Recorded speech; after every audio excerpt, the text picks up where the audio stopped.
a passionate instigator and dynamic problem solver. Dr. Kevin Ross Emery, the host of the Dr. Kevin Radio Show, will be taking you outside the box, behind the curtain, and identifying the load of BS we are fed every day. And now, Dr. Kevin. Hello, hello, hello, and welcome to this week's Dr. Kevin Show here on OMTimes, where we're changing the world, wait for it, one Om at a time. I will be introducing this week's guest shortly, who's actually in the studio with me.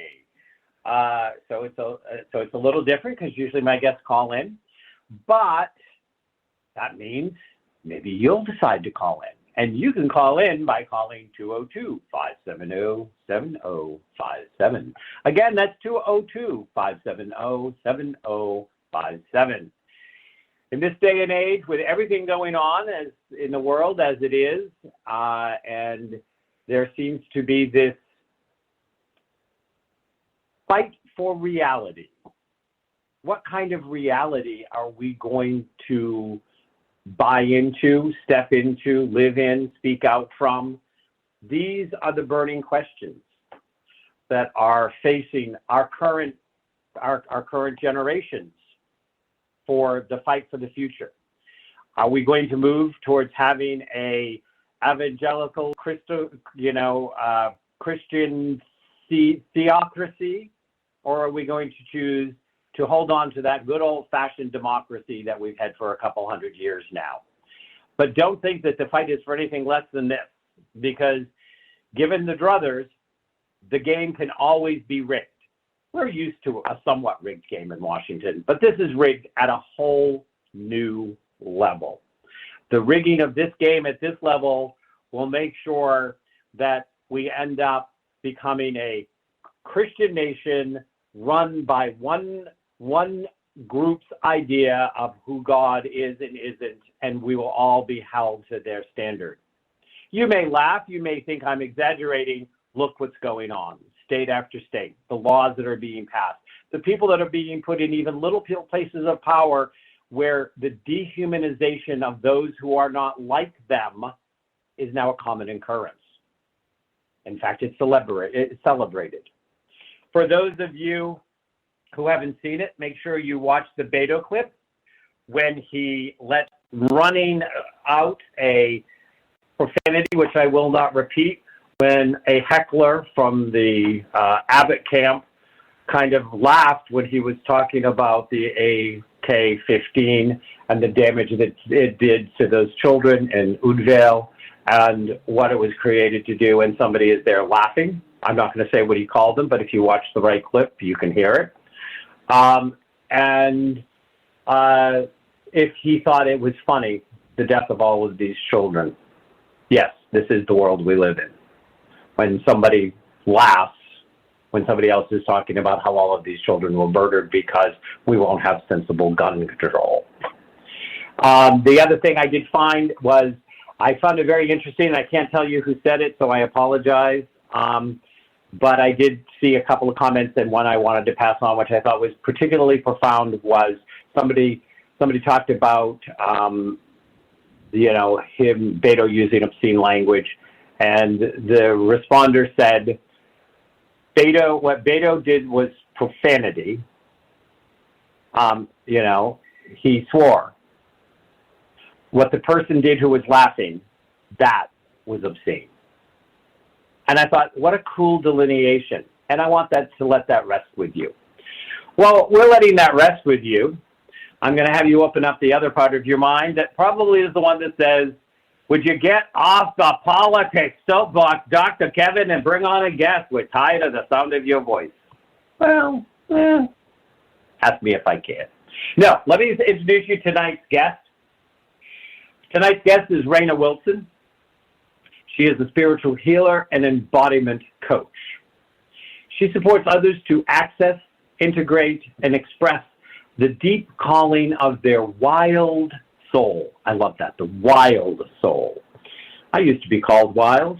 Now I'm not called at all. It's called old age. To walk more in the exquisite beauty of their power, love, and wisdom. Raena weaves her experience in shamanic service, energy work, visioning, and trauma-informed somatic processes. If you don't know what that is, pay attention. Remember, 202-570-7057. You can call in and be somaticized by Raena herself. To help clients deepen their self-knowing, clarity, and empowerment. I also want to point out that Raena does work with a number of different tools and systems. And in the second part of this show, she is actually going to be doing a kind of reading that she does, which I'm going to let her explain, based on my Chiron. She's going to do a Chiron reading. She's going to read my Chiron for filth. So, with that being said, I'm going to introduce Ms. Raena Wilson. Raena, welcome to the show. Hi, thank you. So, my first question for you, I want to start out with is, you talk about being an embodiment coach. Can you unpack that term embodiment coach for me a little? Yes, well, embodiment. Well, I want to go back to that word wild that you said you loved. And so, you know, one of the definitions that I've been working with around this, that I've been in community with and decolonizing with my elders and other peers of, in my lineage, Filipino lineage, wild simply means in our most natural state. And so, you know, in this Western modern society, the Western mindset, the modernity of it, is kind of an opposition of nature, right? And so it's heavily geared towards validating the mind, and all other wisdom is not really necessary or valid, or and so that kind of leaves out the body, right, or nature. And so in terms of embodiment, this is about developing our awareness, our body awareness, and in a way such that we can become deep listeners of our experience. And deep listening is a way of listening, of using all your senses and taking in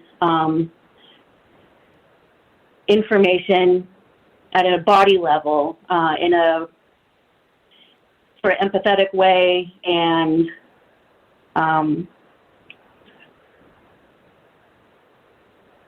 sorry, I just dropped my thought here.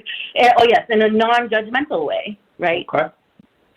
So I'm going to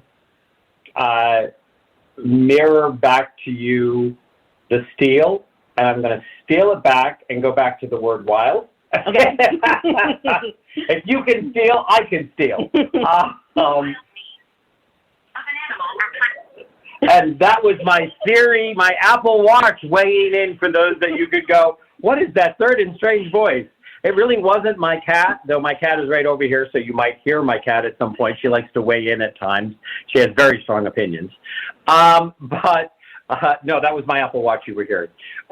So the wild, one of the things you said about wild that I love, and I'm actually going to draw a line, and you may or may not agree with this line as I draw it, so, you know, feel free to go either way on it. But you think of wild, and wild is something like like you said, in its natural state. Like wildcrafting herbs is going out to some place where somebody didn't plant them, but they're just growing as they were meant to grow, in the conditions they were meant to grow in, where they are going to be their richest and fullest self. As somebody who works with herbs in my practice sometimes, these are the herbs that have the greatest efficacy. They have the greatest power because they came from their natural state. But when you say that, becoming their natural state, our especially in this country, our puritanical roots here said, if you get naked and expose yourself, you is a wild. Well, isn't that what au natural is? It's being in the natural. It's being comfortable with the body. I mean, when you think of the history of this country and you think especially women, but to some degree men, have been corseted and girdled and, cinched and tied and forced into some mentally hypnotized into society pleasing state. We have lost our sense of beauty by the time we're a teenager because some bigger force has decided what beauty is to us. And beauty can never just occur naturally. And the reason why beauty can never just occur naturally in this country and just say, oh, you're just beautiful. Well, because then how do you sell makeup? And how do you sell hair dye? And how do you sell all of the things so that you can be some unrealistic place of perfect? So I just wanted to share that those were the thoughts rolling through my head when you said that. Anything you want to add or say or? Yeah. So,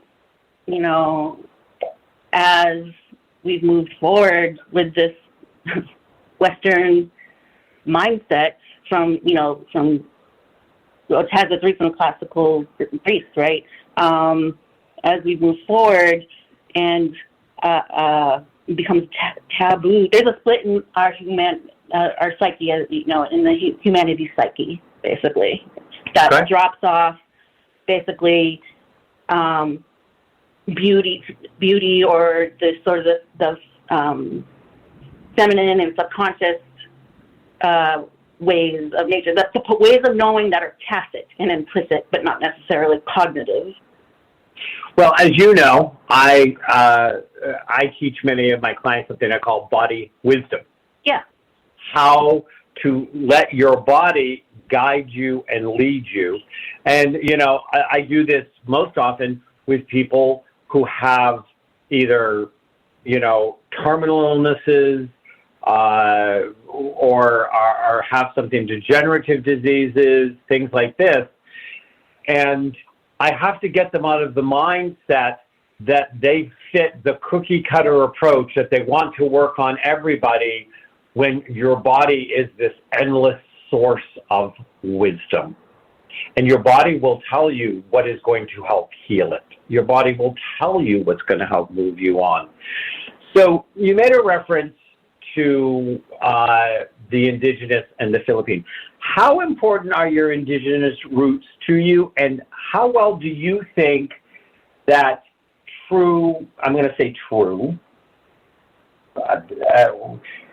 Philippine Indigenous culture, ideas, and thoughts, how much do you think they've gotten transferred in any recognizable form into this country? Well, yes, it's very important to me. This is how I grew up. My mom is an immigrant, and she's a naturalized citizen now. And so, I grew up with a lot of her embodied Filipino ways. And I find that my Filipino heritage or lineage, this society is a very embodied kind of culture. It's been described as having the most nonverbal forms of communicating, right? There's a lot of gesturing, and there's ways of communicating without words. And there's this concept of kapwa, which is the way in which we are all connected, and there's energetically, right? And basically it means the shared inner self. And one of the things I find very interesting is when you go to the roots of most Indigenous religions, you find this concept of connectedness between everybody. And then when you go into these very organizationally structured, for the most part, if not completely patriarchal, institutionalized religion, they try to not have people connected with each other. They have to try to catch them up to some ultimate source that reigns back to them.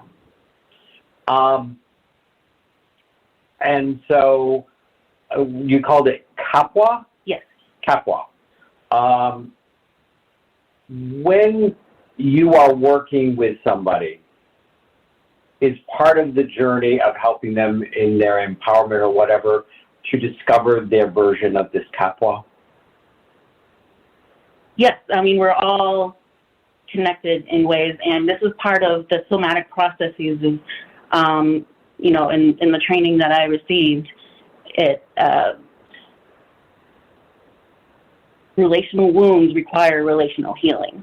And so what are the ways we can be in connection with each other in order to understand how one can be supported in their healing journey, and defining needs and calling in the supports based on what the body is signaling as far as what needs to be calling to give ground to what might be a wound area for the person. So I'm going to have you to name this reading you're going to do on me when we come back, because we're not quite at break, but we're close enough that I want to give you a chance. So this reading that you're going to actually do on me and have our listeners, you know, kind of share the experience of if they were ever to contact you at your website, The Pearls Flame, that's thepearlsflame.com, that this is something that you offer. And I always like to let guests actually demonstrate and stuff like that. So I know you had this all already. What is this reading called, and what does it embody? What does it embody? Yeah. So I do offer a lot of different modalities, and I kind of like take all these pieces and synergize them together. As you mentioned earlier, shamanic service, energy work, somatic processes. I also do these astrology-based esoteric systems. I read from human design, gene keys, and cardiology. I sort of combine the different pieces, and I really concentrate on different aspects of data. It's not necessarily like the official human design or gene keys or maybe cardiology. It's just something I intuit based on how I could meet the other person's energy as we're working together to meet whatever wounds or clarity they need to uncover within themselves. And so this reading is called the Chiron Keys reading. And Chiron is our mythic shaman, and it's also an asteroid in the stars, and so it also can be included in your astrological information. And so this is the wounded healer, and it also indicates the empowerment journey. So, well, I find that very interesting because, as you know, I teach astrology and do astrology. And, you know, Chiron, I look every planet in astrology, and in this case, asteroids, an asteroid planet, were discovered. Oh, we will be right back here on the Doctor.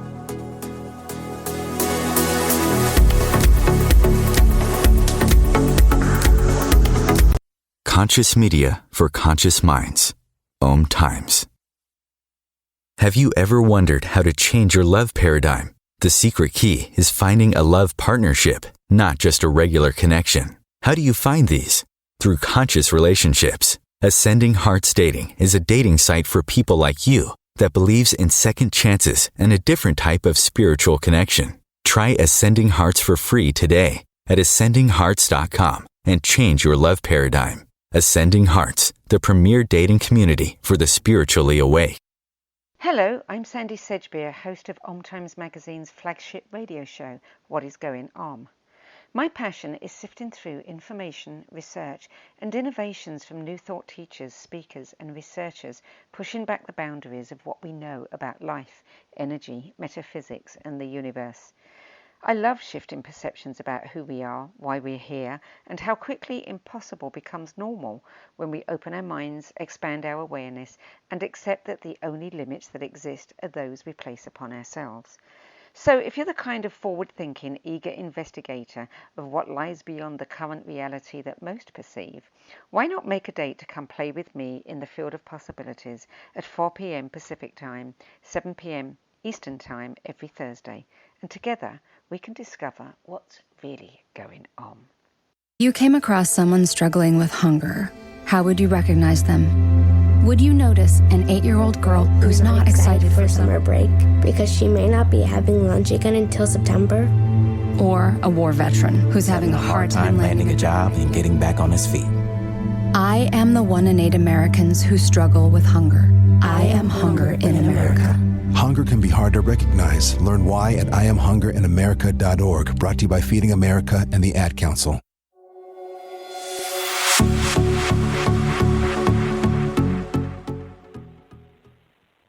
Hello, hello, hello, and welcome back to the Dr. Kevin Show. I am here with Raena Wilson. She is going to be doing a Chiron keys reading for me. It is something that is available at thepearlsflame.com. That's The Pearls Flame. You don't think of Johnny Depp, the Black Pearl. Thepearlsflame.com. And I was just saying to you, Raena, that, Chiron showed up as the wounded healer as we were starting to move in humanity to the recognition of the generational wounds that we have put into all of these indigenous cultures around the world. And, we, quote unquote, in astrology and in astronomy, discovered this asteroid, which the astrology body says this is the wounded healer. And if we look, it was right at the time when we were starting to realize that you inherit cultural damage over generations and you just can't clean it. So I just wanted to share that with the listeners that may not be familiar with that. And now I'm going to do my best to shut up and listen. We all know that that's a questionable thing, but go ahead. Okay, yes. So Chiron keys, I wanted to say the word keys. It's really interesting that the symbol for it is actually a key, but I just wanted to point out that for this reading, it's to extract key awarenesses that from the astrological information from these different systems that might help someone feel validated in their journey, or they might recognize something about themselves and feel a connection, with me as I'm offering this to them, as well as maybe there might be key pieces of awareness that help initiate an awakening for how they might be able to draw in support for the system. And so, this myth, so I want to go back to that, this word myth. In our Western society, there's this overall general population understanding of it as, not really valid source of information, or it's like fake, right? However, the myths of each culture contains the wisdom of our ancestors. It's encoded in the words, and when you hear them, it awakens the wisdom within your own body that connects you back to your ancestors. And so I found it interesting because this story of Chiron, he's the mythic shaman. He becomes wounded accidentally. It's a fatal wound, but he's immortal, so he never dies. So he suffers with this wound. And in order to find relief and release himself from suffering, he starts on a path of, trying to find a cure, but he never really finds a cure, but he finds all ways of helping other people. And so this can kind of relate to, the journey of a healer, that, whatever their medicine is, they can actually see the pain in others and bring medicine to them as well.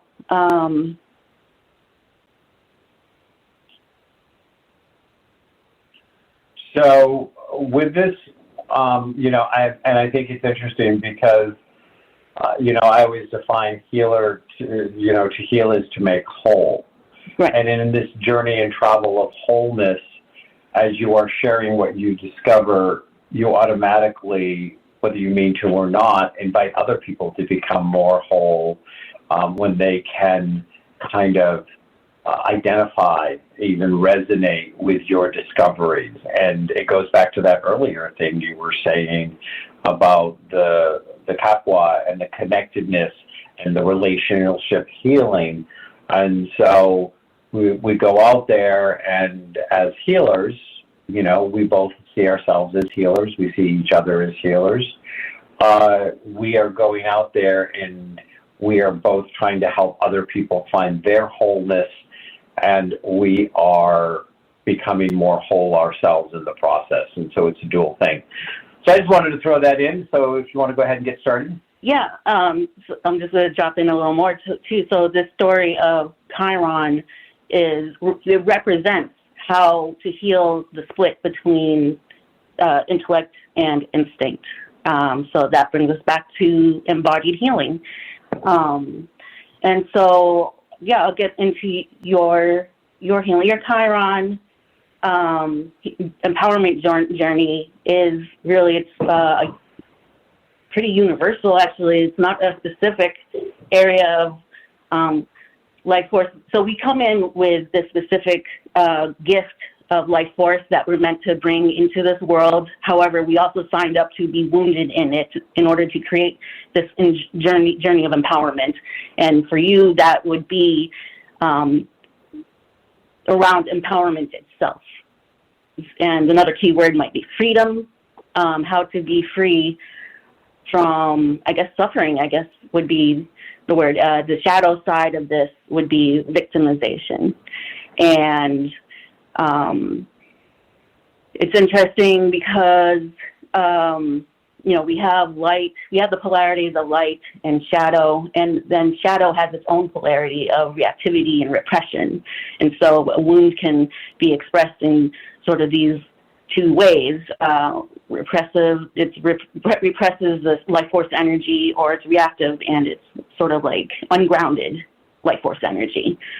And so the journey of empowerment is going to sort of be about, once someone starts to become aware and, I have this work I need to do, it'll be like a journey of modulating between the repressive and reactive, kind of like back and forth until there's a point of balance that one could come to. That's like the pure essence without the repression or the reactive responses. And as far as like victimization, so the repressed energy would be complaining, right? And the reactive would be like blame or targeting other people, but so that middle way would be around, conscious communication.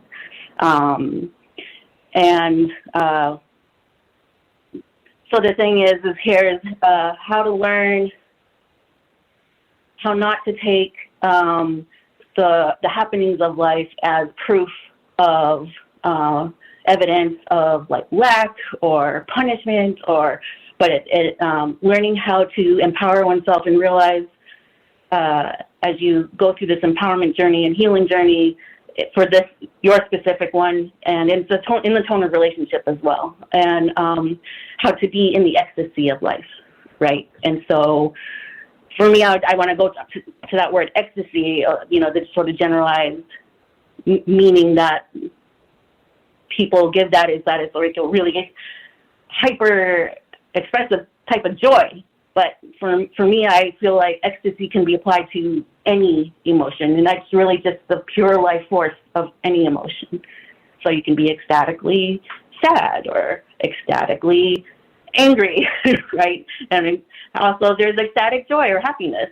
But really it's a place of surrender to the experience of emotion in the body and acceptance without judgment or identifying it with it in a certain way in order to heal.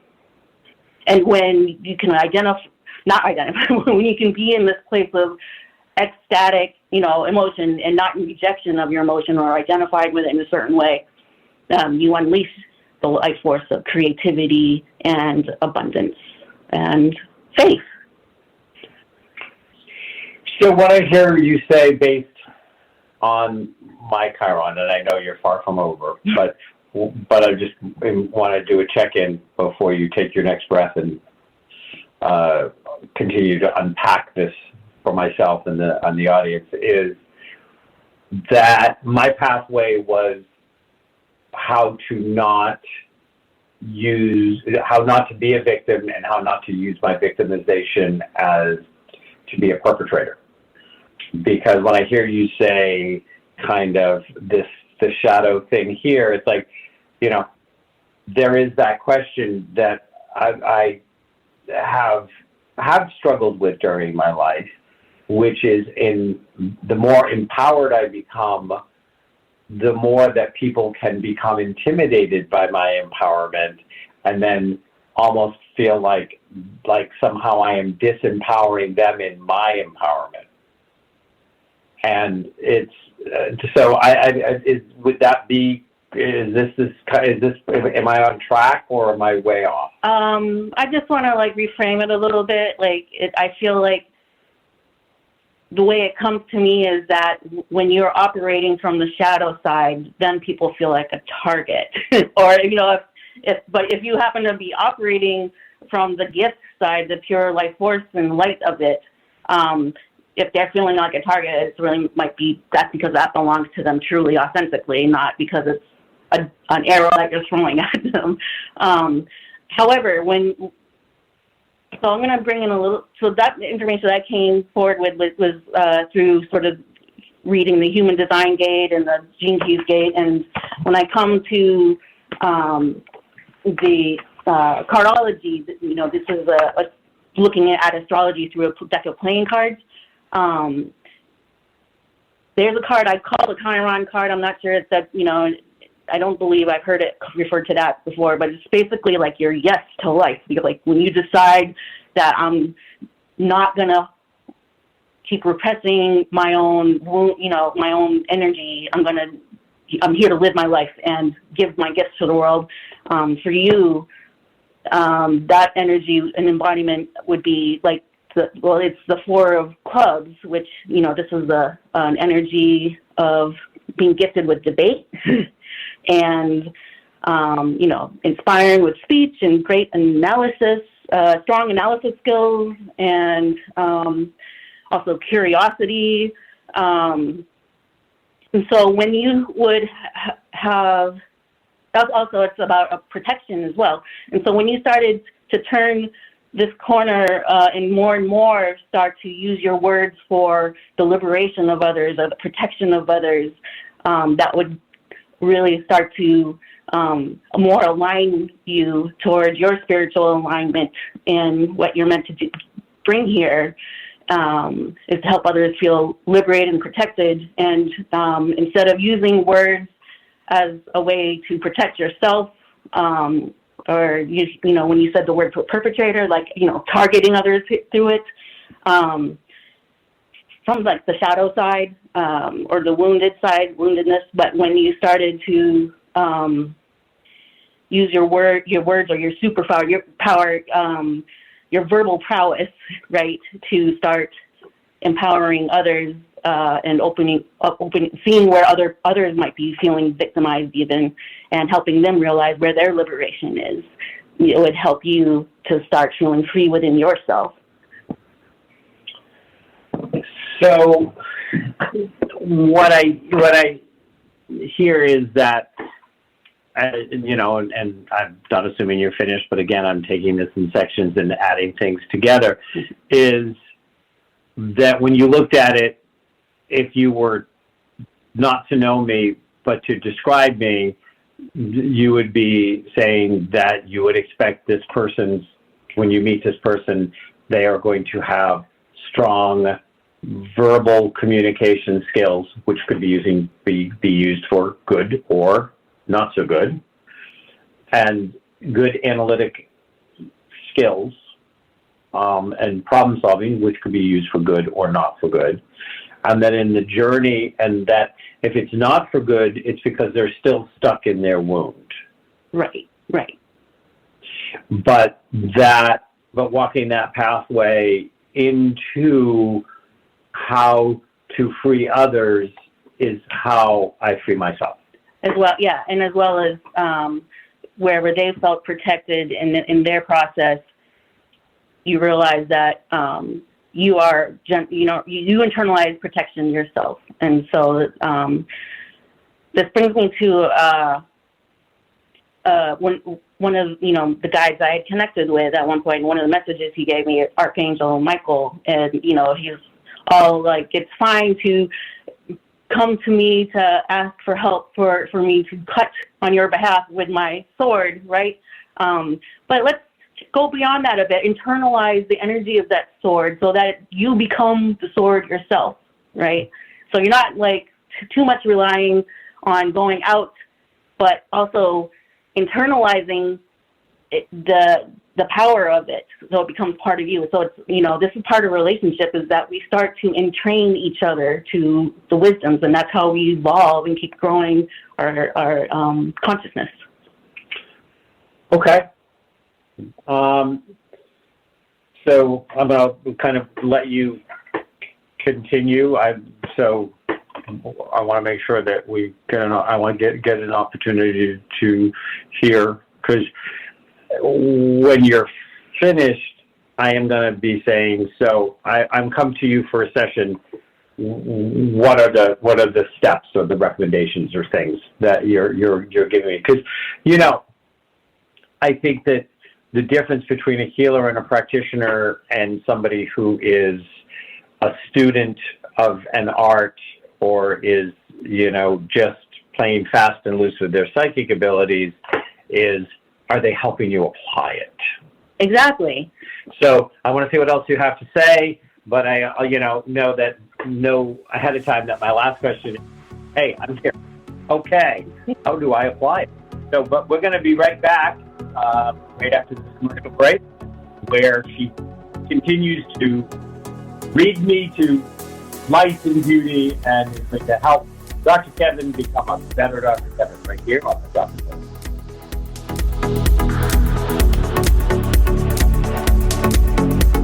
The Real Conscious Connection. OMTimes Radio. IOM FM.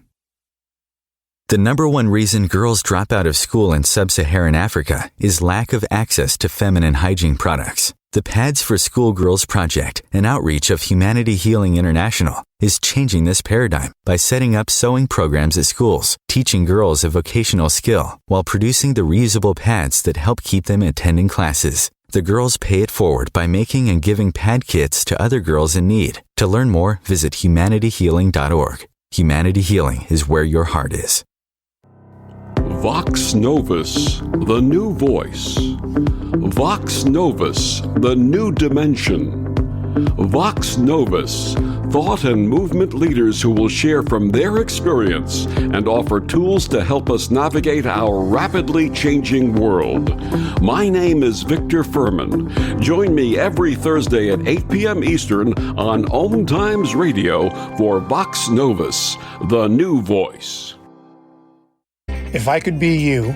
And you could be me? For just 1 hour. If you could find a way to get inside each other's mind. Walk a mile in my shoes. Walk a mile in my shoes. Walk a mile in my shoes. We've all felt left out. And for some, that feeling lasts more than a moment. We can change that. Learn how at belongingbeginswithus.org. Brought to you by the Ad Council. Walk a mile in my shoes.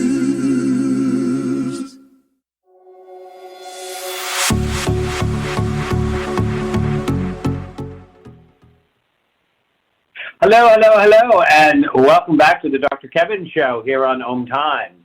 Remember, we are a live call-in show. You can call in at 202-570-7057.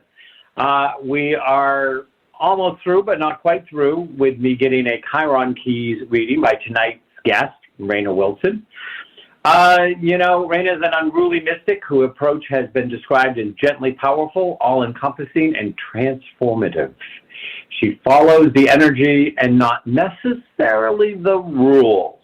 She's a rule breaker or conventional thought.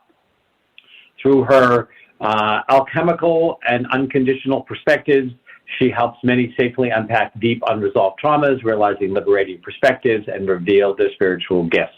You can find out more about Raena or contact Raena at thepearlsflame.com. That's thepearlsflame.com.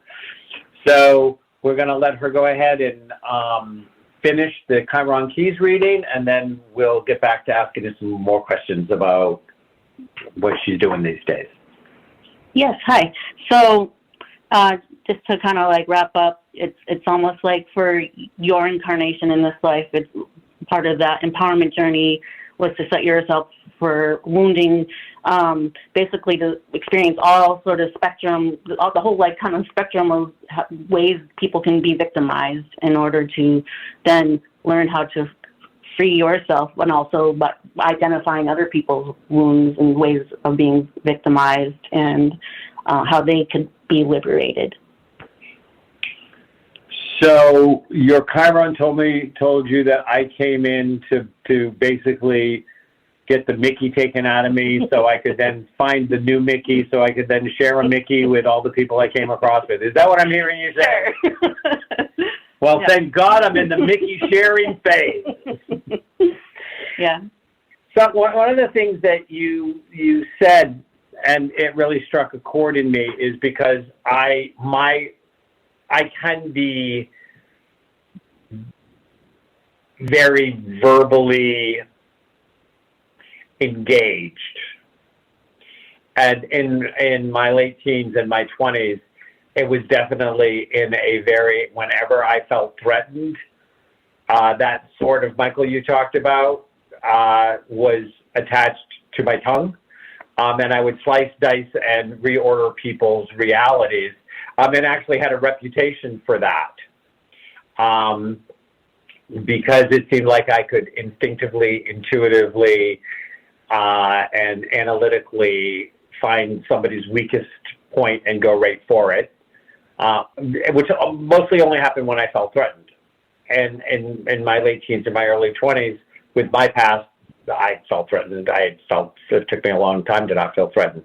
And then there was something else you said, and that also really kind of resonated to me, was remembering reaching that point where I finally started pushing back from everybody telling me I was too much. You're just a little too much. There's just a little too much of you. You just need to dial it back. You just need to be a little less. And how empowering it was, when I got to that point and had to say to friends and even people that I was dating, that, that they would refer to me as being a little larger than life, and that kind of energy.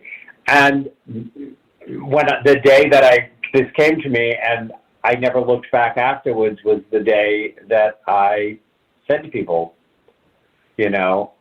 I know you see me as a little larger than life. The problem is that I'm a little larger than life. It's that your life is small, so mine looks big.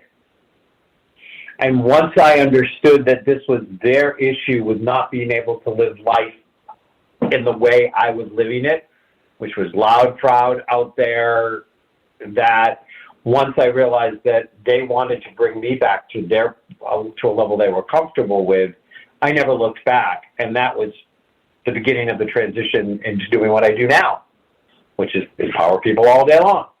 So I just wanted to share that, because when you said those things, it came to me. Now, you gave me a little bit. So again, I am sitting here.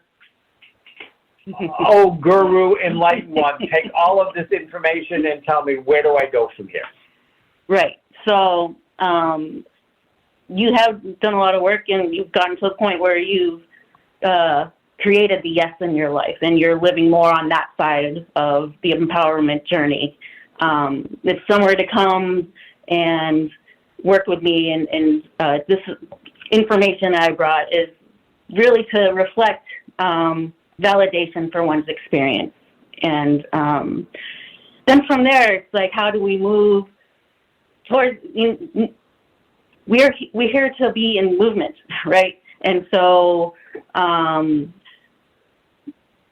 yes, there's a yes in our life, and it's also a process. And so when we receive the wound, it's a pretty core wound that impacts us to the point of where we spend around 50 years, trying to reconcile with it, right? Reconcile the intellect and the instinct and the journey of Chiron in order to empower ourselves. That's an embodiment key. And one of the first things we need to do is, we've internalized a no to our life force. And so one of the first things to do is to honor that no it's a wisdom that came up when the wounding happened, and it was probably a cyclic thing, or an unresolved stress, right? Or maybe to the level of unresolved trauma. And so I help people go through the process of, coming to an understanding of what's living within oneself that might be inhibiting their vitality. And also I help people to get an experience of themselves that is their pure vitality without any identification with trappings of the mind or the wound. But start with no. And I mean, in this society, it's almost set up to have it's taboo to be allow a no, right? Especially if it's creating a reaction that's, or reactivity or repression, and it's wrong to be in this. But the act of resistance is having a no to your no, and that's going to keep the no in place. So how do we start to metabolize that no? And the first thing we do is, honor it as a wisdom that happened, that you developed in order to basically survive the wound. So, can I honor that no with ice cream? Just saying, That could be one way, if that's what you feel like you need to support your no. I mean, right? I know my no. I like a good dish of ice cream. No, I am not advocating comfort eating, by the way. I just want to put that out there, because that is a real and true thing that is an issue and can be a problem for people. So, said somebody who knows all about the comfort of eating at times. You brought something up, and it gave me this insight in a way that I've not had it before. Because when you were talking about no, I remember a point when I had somebody that worked with me that was paid very close attention to words, and was very, and he said to me, after working with me for a little bit, he goes, do you know that every time I or somebody else asks you a question, the first thing you say is no?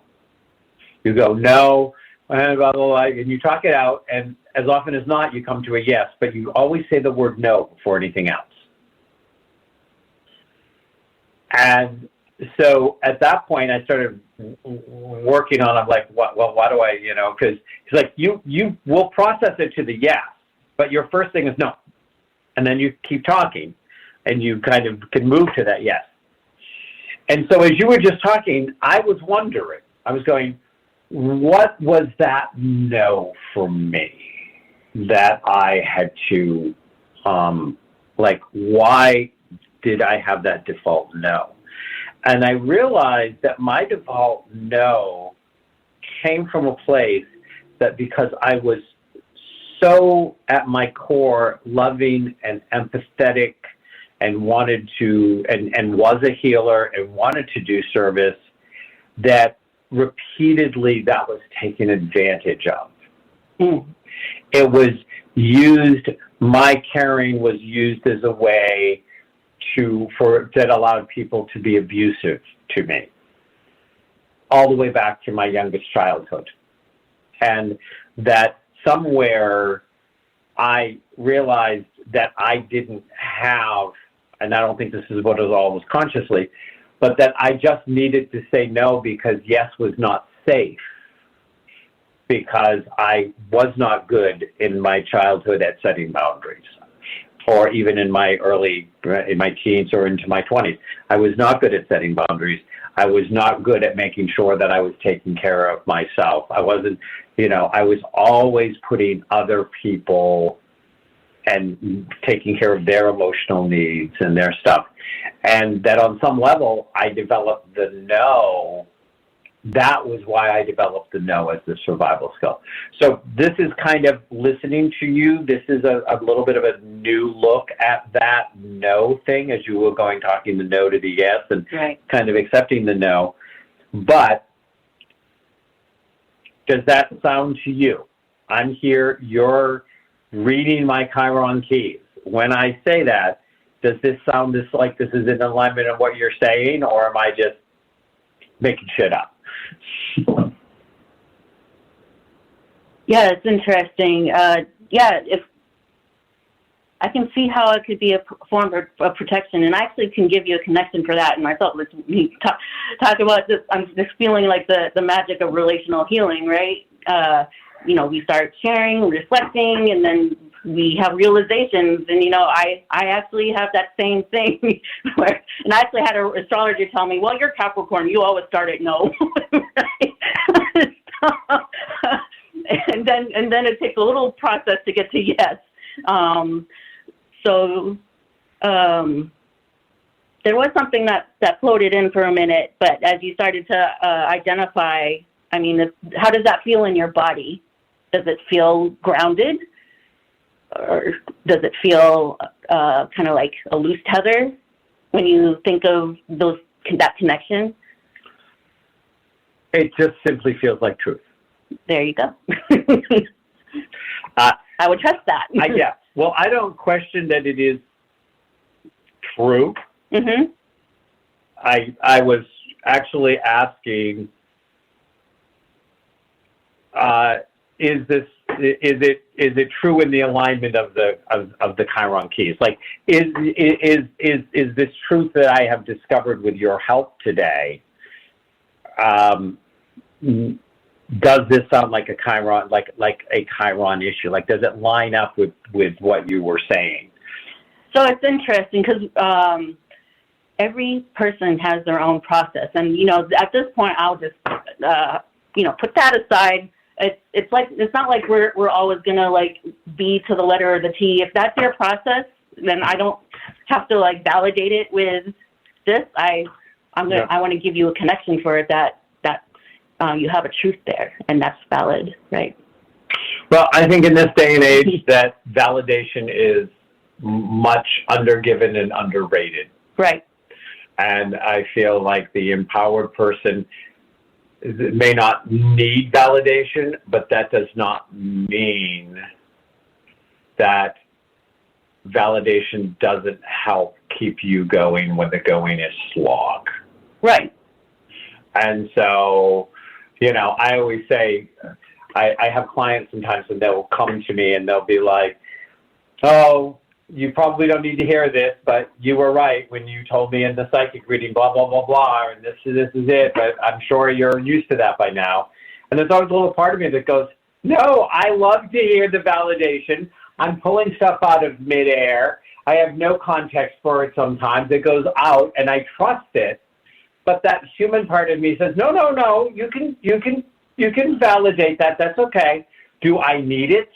No. But is it nice? Does it feed me? Yes. Right. And people are made for connection. We have neurobiology that supports connection. And so when someone is reflecting to you, they're connecting with you, and you can connect back with them. That's really healthy and satisfying. Yes. So I know we're almost out of time, but I want to say again, this is Raena Wilson. This is the Pearls Flame. And you can be finding Raena if you are listening in the southern New Hampshire, northern Massachusetts area. She is at Lionsgate Spiritual and Wellness Center.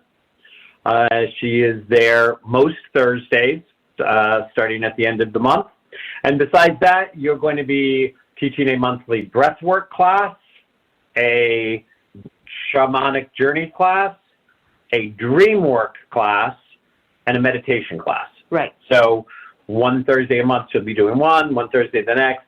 And so I do want to clarify before we run out of time that your dream, it's not a dream interpretation class. It's a dream work class. Right. It's a dream share. Basically, it's a dream work circle. And the other ones have aspects of circle too, and such that the circle allows us to relate to each other. And specifically with the dream work circle, it's not necessarily interpretation, but it's dream sharing, and such that it's for expanding consciousness, basically, and empowering oneself to start to learn how to navigate their life and have dreams inform how they navigate their life in a practical way. Okay. Well, I did want to make that clarification because I think sometimes when somebody hears dream work, they would think dream interpretation, and I just wanted to make sure it was clear. Again, she is at Lionsgate Spiritual Wellness Center in Westboro, Mass. So you can go to thepearlsflame.com, or you can go to lionsgatespiritual.com. That's lionsgatespiritual.com to check out our schedule, to sign up for classes. And as you may remember, I am there as well on Wednesday. So, Raena, thank you for coming. Thanks for having me. And we will be talking to you next week, and it will be our astrological update from last month to now, and now to next month. So we'll be on with Rob Stewart.